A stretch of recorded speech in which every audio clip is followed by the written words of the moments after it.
അപ്പോൾ മീഷോയിൽ എങ്ങനെ seller account GST registration ഇല്ലാതെ തന്നെ ഉണ്ടാക്കാമെന്നുള്ളതാണ് ഈ വീഡിയോയിൽ നമ്മൾ കാണിച്ചു തരാൻ പോകുന്നത്. എൻ്റെ പേര് സത്യാശങ്കർ എന്നാണ്. ആദ്യമായിട്ടാണ് ഈ ചാനൽ കാണുന്നെങ്കിൽ സബ്സ്ക്രൈബ് ചെയ്തേക്കുക. നമുക്ക് വീഡിയോയിലേക്ക് കിടക്കാം. മീഷോയിൽ നമുക്ക് GST രജിസ്ട്രേഷൻ ഇല്ലെങ്കിൽ പോലും സെല്ലർ അക്കൗണ്ട് രജിസ്ട്രേഷൻ ചെയ്യാൻ വേണ്ടി നമ്മൾ ഒരു GST പോർട്ടലിൽ നിന്നും ഒരു എൻറോൾമെൻറ്റ് ID എടുക്കേണ്ടതുണ്ട്.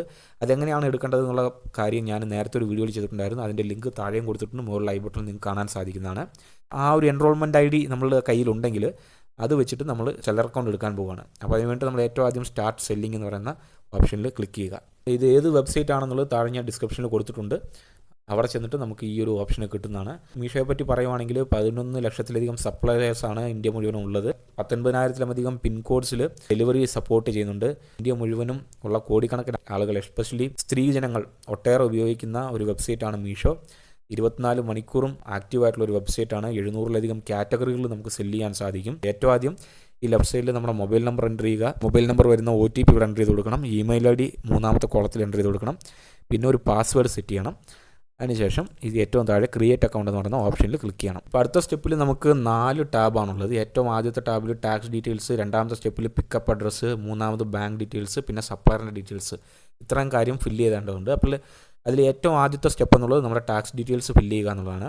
ഇവിടെ നമ്മൾ ഒന്നെങ്കിൽ എൻറോൾ നമ്പർ ID അല്ലെങ്കിൽ GST നമ്പർ കൊടുക്കണം. നമുക്ക് നിലവിൽ GST നമ്പറില്ല, എൻറോൾമെൻറ്റ് ID മാത്രമേ ഉള്ളൂ. അപ്പം എൻറോൾ നമ്പർ ID ഇവിടെ നമ്മൾ കൊടുക്കുകയാണ്. അതിനുശേഷം വെരിഫൈ എന്ന് പറയുന്ന ആ ബട്ടണിൽ ക്ലിക്ക് ചെയ്യുക. അത് വെരിഫൈഡ് ആയിരിക്കുകയാണ്. ബാക്കി എല്ലാ കാര്യങ്ങളും, പാൻ നമ്പറും നമ്മുടെ അഡ്രസ്സ്, എല്ലാ കാര്യങ്ങളും ഓട്ടോമാറ്റിക്കായിട്ട് തന്നെ ഫെച്ച് ആകും. അതിനുശേഷം കണ്ടിന്യൂ എന്ന് പറയുന്ന ബട്ടണിൽ ക്ലിക്ക് ചെയ്യുക. ഇവിടെ പിക്കപ്പ് അഡ്രസ്സ് ആണ് ചോദിക്കുന്നത്. നമ്മൾ ആ എൻറോൾമെൻറ്റ് IDയിലുള്ള അഡ്രസ്സ് തന്നെ ഉപയോഗിക്കണമെങ്കിൽ ആ ചെക്ക് ബോക്സിൽ ടിക്ക് ചെയ്താൽ മതിയാകും. അത് ഓട്ടോമാറ്റിക്കായിട്ട് ഫില്ലാകും. ലാൻഡ് മാർക്കും കൊടുക്കുക. അപ്പോൾ അഡ്രസ്സ് എല്ലാം നമ്മൾ കറക്റ്റാണോ നോക്കിയതിന് ശേഷം കണ്ടിന്യൂ എന്ന് പറയുന്ന ഓപ്ഷനിൽ ക്ലിക്ക് ചെയ്യുക. ഇവിടെ ബാങ്ക് ഡീറ്റെയിൽസ് ആണ് കൊടുക്കേണ്ടത്.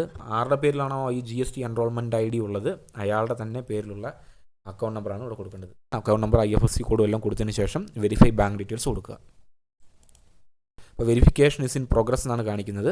അപ്പോൾ ഈ ബാങ്കിൻ്റെ വെരിഫിക്കേഷൻ പ്രോസസ്സ് കുറച്ച് ടൈം എടുക്കും. അപ്പോൾ ഉടൻ തന്നെ ആകും, കുറച്ച് നേരം കൊണ്ടാകും, ചില മണിക്കൂറുകൾ കൊണ്ടാകും. അപ്പോൾ എന്നാലും നമുക്ക് കണ്ടിന്യൂ കൊടുക്കാമെന്നാണ്. കണ്ടിന്യൂ കൊടുക്കുക. അപ്പോൾ ഏറ്റവും അവസാനം ഇപ്പോൾ നമ്മുടെ സ്റ്റോറിൻ്റെ നെയിം എന്താണ്, നമ്മുടെ ഫുൾ നെയിം എന്താണ്, ഇത്രയും കാര്യങ്ങൾ കൊടുത്തതിന് ശേഷം ആ ഒരു ചെക്ക് ബോക്സിൽ ടിക്ക് ചെയ്തതിന് ശേഷം സബ്മിറ്റ് കൊടുക്കുക. അപ്പോൾ നമ്മുടെ പേര് കൊടുക്കുമ്പോൾ ഈ സിഗ്നേച്ചർ ഓട്ടോമാറ്റഡ് ആയിട്ട് താഴെ വരുന്നത് കാണാൻ സാധിക്കും. അത് വേണമെങ്കിൽ നമുക്ക് ചേഞ്ച് ചെയ്യാം. അതുള്ളത് തന്നെ കിടന്നാലും കുഴപ്പമില്ല. അതിനുശേഷം ഈ താഴത്തെ ചെക്ക് ബോക്സ് ടിക്ക് ചെയ്തതിന് ശേഷം സബ്മിറ്റ് തുറന്ന ബട്ടണിൽ ക്ലിക്ക് ചെയ്യുക. നമ്മൾ മീഷോയുടെ സെല്ലർ അക്കൗണ്ട് ക്രിയേറ്റ് ആയിരിക്കുകയാണ്. കൺഗ്രാറ്റുലേഷൻസ് എന്ന് പറഞ്ഞിട്ട് ഒരു മെസ്സേജ് വരുന്ന കാണാം. ഇനി നമ്മുടെ പ്രൊഡക്ട്സ് എല്ലാം ലിസ്റ്റ് ചെയ്യാൻ സ്റ്റാർട്ട് ചെയ്യാവുന്നതാണ്. അപ്പോൾ സ്റ്റാർട്ട് സെല്ലിംഗ് നൗ എന്നുള്ള കാര്യം കൊടുത്തു കഴിഞ്ഞാൽ തന്നെ നമുക്ക് ലിസ്റ്റ് ചെയ്യാൻ സ്റ്റാർട്ട് ചെയ്യുന്നതാണ്. എങ്ങനെയാണ് ലിസ്റ്റ് ചെയ്യുന്നത് എന്നുള്ള കാര്യം നമുക്കിനിയുള്ള വീഡിയോസ്, അടുത്തുള്ള വീഡിയോസിൽ കാണാം. ഈ വീഡിയോ നിങ്ങൾക്ക് ഉപകാരപ്രദമായിരുന്നുവെങ്കിൽ ലൈക്ക് ചെയ്യുക, കൂട്ടുകാരിലേക്ക് ഷെയർ ചെയ്തെത്തിക്കുക. എന്ത് സംശയമുണ്ടെങ്കിലും താഴെ കമൻറ്റ് ചെയ്യുക. വീഡിയോ കണ്ടതിന് നന്ദി. നമസ്കാരം.